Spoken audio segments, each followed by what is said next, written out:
Мына ғимаратты сонау 1949 жылы социалистік еңбек ері Ким Нансан өз қаржысына салдырған. Құрылысы аса ыждағаттықпен жүргізілгендіктен қабырғасы мүлдем сөгілмепті. Десе де 70 жыл бойы күрделіп жүрген байқалады. Былтыр 54 миллион қаржы қаралып, міне ауыл клубы жаңа кейіпке енді.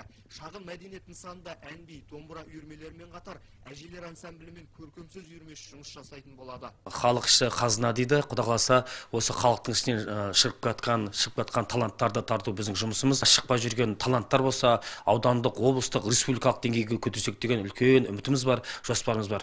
Шиелі ауданында әлеуметтік мәселелер рет-ретімен шешімін тауып келеді. Мұны осы Ақмай ауылындағы соңғы өзгерістерден ақ байқауға болады. Өткен жылы бірнеше көшеге ағымдағы күнде жүргізілді. Сондай-ақ ауылды абаттандыру, көгалдандыру жұмыстары да оң шешімін тапқан. Енді міне ауылдықтар үшін қиындық туғызып келген дәрігерлік амбулатория құрылысы аяқталып, ақ халаттылар ем қабылдау жұмыстарын бастады. Бұрын балтырсыздап бас ауырса, аудан орталығына баратын ақмаялықтар көптен күткен емдеу нысанының ашылғанына дән риза. Заманның талабына сай, ішінде барлық жағдайлар жасалынған, жаңа медициналық аппараттар әкелінген. Соны жақсылап көрдік.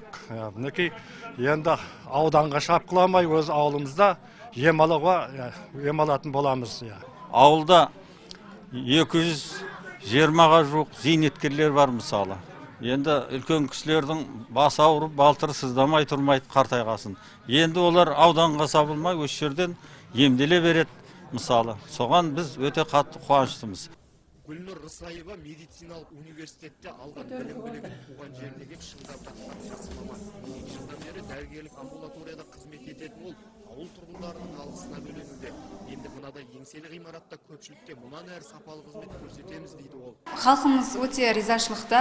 Лажы болса Шиелі ауданына қарай емдеуге бармай өзімізде жаңа лаборатория, бәрін анализдерді алып, өзімізде емшаралар қабылдап, лажы болса халқымыздың әл-ауқатын, денсаулығын нығайтуға қызмет етеміз дейміз. Емдеу мекемесі 2,5 ай ішінде бой көтерген. Құрылысының сапасы жоғары дейді мамандар. Амбулаторияның заманауи құралдарымен жабдықталып, жаңа медициналық технологиялармен толуы тұрғындарға көрсетілетін медициналық қызметтің сапасын арттырмақ.